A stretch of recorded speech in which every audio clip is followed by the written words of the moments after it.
right.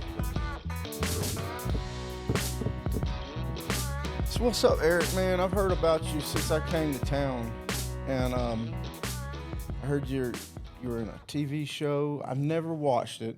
Don't. Never watched it. No, I'm just playing. It's a great show. It's a great show, yeah. Yeah. So, but since I found out I was going to get you on my show, I had to do a little research. So Absolutely. I was checking it out on YouTube and everything. Yeah, It's pretty cool, dude. Yeah, so it was on True TV for 6 years. So it was a national television show. I think 2 or 3 of the episodes are logged in the Library of Congress as the most watched episodes during that time. It was the #1 TV show on True TV. Really? Yeah, so the Quest TV just bought all of our reruns. Okay. Unfortunately, up here in the North Country, we don't get Quest TV. Okay. Syracuse, Rochester, Buffalo does. Everywhere down south. My father lives, he's a snowbird. He lives the winter months down in Florida, in Edgewater area, and I'll call him up on a Wednesday night, and I'm like, hey, what are you doing, man? He's like, I'm watching you on TV right now. So it's kind of neat, you know? Yeah. Wow.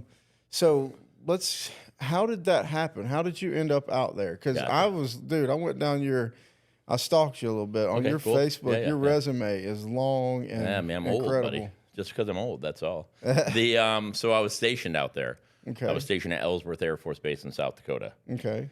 I was a senior master sergeant at the time, which is an E8. I retired as an E9, so that for the local Fort Drum type folks, that's a sergeant major, right? It's the highest enlisted rank that you can be.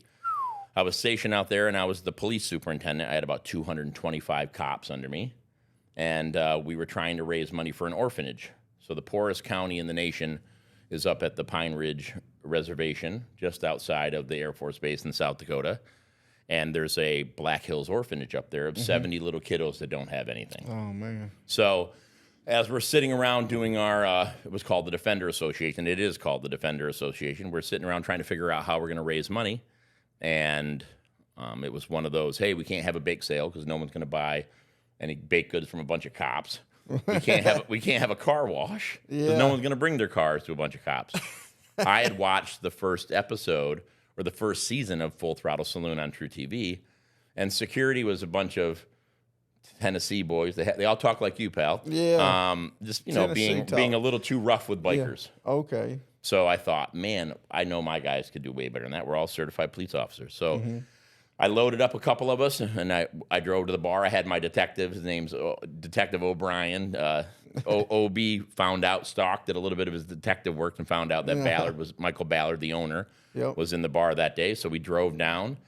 I waited about an hour and a half. And the funny story, while I'm waiting, I'm sitting there talking to this really old, really cool-looking biker guy for probably an hour and a half.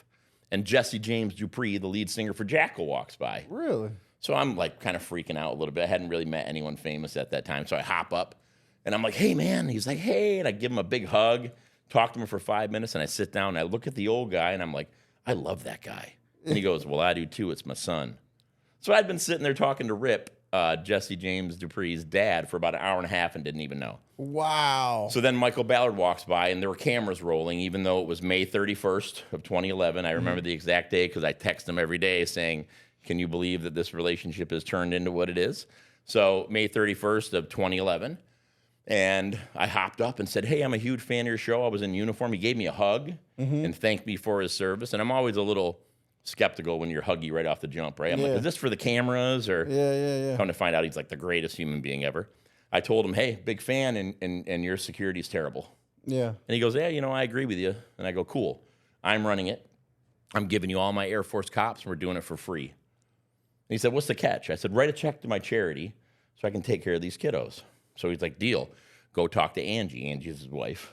They weren't married then. Okay. And she's incredibly beautiful. So I'm like, hell yeah, I'll go talk to Angie, right? So I walk in, we talk with her, we kind of seal the deal. And it must have been the first full week of August, there I am for running orientation, and I'm the head of security. So I was never mic'd up. Yeah. I was never trying to be on the TV show. I just, if you caught a glimpse of me walking by, cool. My friends back home could go, hey, I think that was Eric that walked by. Yeah. And all my troops are coming over the radio calling me, hey, senior, we need you over here. Hey, senior, we need you over here. So Michael Ballard comes over the radio and goes, who's senior? Did I hire somebody named Senior? And I go, it's me, Eric. They have to call me that. I'll explain it later. So as I'm hiding from the camera crew for the first 5 days, there's a couple of guys that were from the previous crew, civilians, that stayed for continuity. Right. And me and this big guy, we tackled a guy, and he got pepper spray. His pepper spray canister broke all over his midsection. And he said, hey, Senior, and I'm going to church it up a little bit. He says, Senior, I have pepper spray around my midsection. Yeah. I'm not going to be able to kiss on my girlfriend for at least a month. I know what that means. So I said, if it's every month you kiss on your girlfriend, you're on a hot streak, fatty. Yeah. And he laughed, and I heard the camera crew laughed. So I went about my business that night. The next day, 5 people, that's how much is in a camera crew. You got an executive producer, a person who signs the releases, a camera crew, a lighting guy, and so all of them come running up to I had a little Hummer at the time, an H3. They come running up to my vehicle, and they're like, I thought there was a fight, so I hopped out ready to fight. I'm a Northsider. I'm a Northside Soluri. I'm ready to fight, right? And I can take like my brothers and stuff. So just in case that comes out later in this, I hop out ready to fight, and they said, no, we sent that clip. We're gonna make you a character on the TV show. And I said, no, you are not, because I did not clear that with the Air Force. So the very next year is when my character kind of took off. I say character because I don't know what you call it, but personality, whatever you call it on a reality television show. Yeah. And then that was it. And I stayed in the military doing it 2011, 13, 14. I was in Afghanistan the whole time. 2015, and then I retired. And then 2015, when I retired, I took over as the vice president of sales for all the Full Throttle distillery that we have. I worked at you don't know what Spaziani's Pizza is. If you did, it would be life-changing because it's not here anymore. It was down on Swan Street. Okay. So I started working for Hank Spaziani. It was me, a couple of like wonderful older Italian ladies, one older Italian guy. Hank Spaziani ran it. Spaziani family's a great family. And then me and Chris Carbone. You know Chris Carbone? I think so. Great guy. So Chris Carbone's like 18 and I'm 14, 15. Yeah. So we're making pizzas at the greatest pizza place you've ever had in your life. So that was my job. So it's not really sales, but after that I got a job at the YMCA, I got a job at Ames, and then I got a job at Crescent Pizza, which isn't here anymore. It was over on Mill Street and at the top of Arsenal Street. And they are great people. Mari Peters, he owns a pizza place now down in Kentucky, Cave City Pizza. It's unbelievable. So I worked there for a little while. So I wouldn't really call it sales. I worked at Sherwood Florist, which was a florist here in town. So not sales, but I had a lot of interaction with people. My first real job was in pizza too. Was it? Fox's Pizza in Clover, South Carolina. That's a chain, Fox's Pizza. It's a chain. Yeah, we don't eat chain pizzas around here, pal. Hey, that's what I learned, dude. I didn't know about pizza until I got here. You okay? didn't? Like, where are you at? What, North Carolina or South Carolina? I'm from South Carolina, What but part? I lived on the border. Okay, right? got So ya. right around the best way to describe it is I lived in Charlotte. It's kind of neat, but no. So that was kind of when I came up here. I realized I have been eating fast food pizza. And I finally experienced gourmet pizza. Oh, it's next level. And it's just... Go to Mr. Sub Pizza right here downtown. I've never been there. I've never been there. I've seen it. How do you have a show about Northern New York? That's what I'm learning, dude. And you haven't had you. Mr. Sub Pizza. I haven't had it. I asked for it thin and light sauce. It's square, like Spaziani's used to be, and it's the closest thing you're ever going to have to Spaziani's. Have you had Black Betty's at the time warp yet? Yes. Okay. Yes. Now, those are banging. Absolutely. Those have you really had an espresso martini over at the Paddock Club? You haven't been drinking in a long time. No, I quit doing that, but I've heard about that. And there's something else that is it the Crystal that does it New Year's? The Crystal does. So the Crystal does a Tom and Jerry. So does the Paddock Club. Crystal does a Tom and Jerry, and they have their traditional one that they've done for, I don't know. I have a picture of my grandfather out in front of the Crystal at 19 years old. Yeah. Oh, yeah. Wow. He died in 1999, and I think he was like 83. So that's how long that's been there. But they also have my peppermint moonshine, my apple pie moonshine, my espresso. So I'll make it with that. If you make a Tom and Jerry with my espresso, it's phenomenal. I'm gonna tell you. Look, you and I are gonna hang out for 30 days straight. Yep. Okay. And I'm gonna take you to all the places. Cody Morja hasn't taken you around. Shame on him. Shame on Cody. Yeah, that little cousin of mine. He's a busy guy. He is a busy guy. It took me and you're in a great area. I mean, this area is unbelievable. Yeah, it really is. I mean, it's supported so well by Fort Drum. I mean, that was my last assignment, my last deployment, I should say, was I was the E9 in charge of base defense for the Expeditionary Base Defense Squadron at Bagram Airfield in Afghanistan. God. And I fell under the 10th Mountain Division. And I'm thinking to myself, how crazy is that going all full circle to I'm now working for the 10th Mountain Division, which was wild. I mean, you talk about a crazy deployment. You're at an old Russian base in Bagram Airfield, Afghanistan. And I was there for a little over 6 months, or right around 6 months, and we got bombed from 107 rockets 74 times while I was there, 34 different attacks. It was crazy. I mean, I remember calling up my wife, who's from Boston. She had already been to Afghanistan, and that was kind of a source of tension in our house, that she was the HR person, and she's been there, and I'm the big bad defender, and I've never been. And I can remember calling her saying, hey, I don't think I'm coming home from this one. She's like, really? And I'm like, no, this is next level right here, pal. I mean, I made a good friend since I've been up here, a Southern guy. You know, you guys are like this. Yeah. Well, he ended up getting deployed. Did you sell him a car?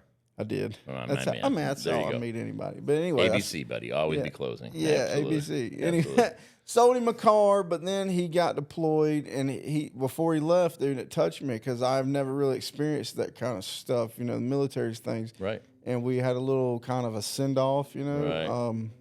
And he asked me to have my wife hang out with his wife. Oh, that's great. Well, I was like completely honored. Yeah, I was that's like, awesome. dude. That's awesome. And then him and his wife and my wife became like best friends. I mean, we had his family over for that's awesome for the holidays and stuff. Well, now he's back, and we're and then whenever he gets a couple beers in him, he starts telling me what he saw. And I was like, those 10th Mountain boys and those 10th Mountain girls. I mean, that's no joke, right there. Yeah, it ain't. You know, it's one of those things to where I don't think the community fully understands. One, I mean, some do, some don't. I'm sure how much that installation supports us, right? And just what this is an infantry base.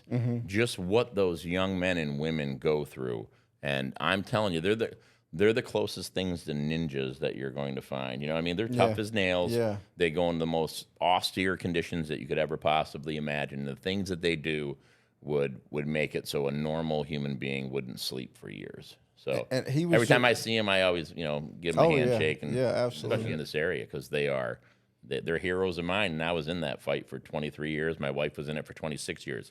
You know, it's funny because when I leave for Sturgis, I'm gone for 3 weeks or a month or whatever.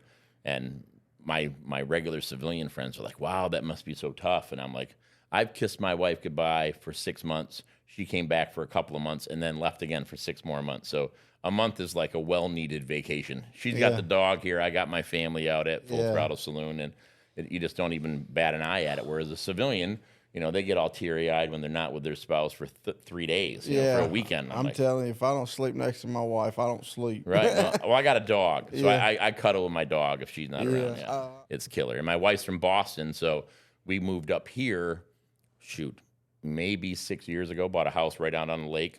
Nice. And it's funny. She's like, I'll move back. I'll move to your hometown, she said, if you give me that house. And the goal was to always move back here and be the mayor. I thought I've lived in so many different cities that I have a wealth of knowledge on what I'd like to see this place become. And I'm going to be the mayor. I didn't know that there was a rule you had to live in the city to be the mayor. So I was pretty much devastated when I found that out. So now it's like, how am I going to give back? What am I going to do? And I do a lot of that with the Full Throttle. I do like a lot of charity ride. We're going to do a charity ride October 12th. I just met with Jessica Cabrera today and the American Cancer Society. So we're going to do, hello, motorcycle. We're going to do a breast cancer charity ride. It's going to start up at Harley-Davidson on October 12th, Saturday. We're doing the Real Men Wear Pink thing. Yeah, that's it. Real Men Wear Pink. That's it. We're working. She's a great lady that took over that program from Don Boschart. So Bonnie. Yes, she's killer. She had some really nice things to say about you, but when I pay her. I pay anyone that says it. I got like 30 people in my pocket. They get $1 every time they say something nice. Carolina Chuck. Absolutely. Look, so let's talk about a little bit about moonshine. So how did the moonshine thing? That was you're obviously in the cells of it. Yep. Here's a cool story. I don't know how your moonshine that you're drinking down there is probably a completely different moonshine than I'm pushing, my friend. But go ahead. I also met a famous person. Okay, go ahead. Who? You ever seen the movie Deliverance? I have. All right. Don't say the guy on the porch, bro. Don't say the guy. I actually know him too. Okay. I got his phone number right now. Okay. Billy, his name's Billy. Yeah. But the guy that held the shotgun. Oh my God. Yes, his name was Cowboy. All right, stop telling people that story. No, I've actually, as a recorded podcast. Did he at any point in time tell you had a pretty mouth? Yes, it's in the podcast. Oh, that's great. Listen, it's funny, but it also is sad because I did a podcast with him on a Sunday. He died Wednesday. Car accident. What are you telling me what's going to happen to me after I'm just saying you better knock on some wood when you walk out of here. Yeah, absolutely. I didn't do it with him here. I did it because he's good friends with my dad. My dad loved the movie. Ended up finding him, right? Oh, wow. And he lived like an hour or two away into North Carolina. He went up to his house. Oh, he was on a TV show on, I want to say it was True TV. It was called Hillbilly Blood. Really? And that sounds like a True TV. Yeah, and he was just out there doing hillbilly, and he was like legit hillbilly as hell. Oh, wow. And he made moonshine. Oh, yeah. And he made some fire moonshine. In a creek. Yeah. Down yonder. Yeah. Down yonder. In the lower 40. And whew, that stuff would get that stuff will come out like 180 proof, make you go blind. Yes. Right? So ours is 70 proof, right? So it's more of a commercial. So all the clear stuff is just like a flavored vodka. It really is. If you look at all moonshine means is it's made with corn. Right. Tito's vodka is made with corn. Right. So Michael Ballard, who owns Full Throttle Saloon and a couple other businesses actually, he just thought, man, I'd like to get into this. Moonshiners, the TV show had just kicked off. It was a thing. So I'm friends with Josh from the TV show. I'm friends with Tim Smith. I've gone out to dinner with Tim Smith in a 5-star restaurant in, where were we? Were we in West Virginia?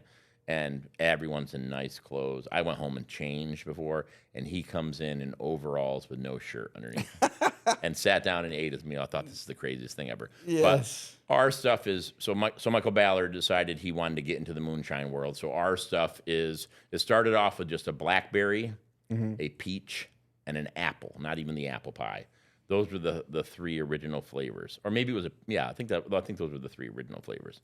That was long before I came into the picture. I was actually in the bar with my friend Alex Mendez when Michael Ballard was testing the samples. And he goes, "Senior, get over it." And I'm not a drinker. I wasn't even a drinker really in high school.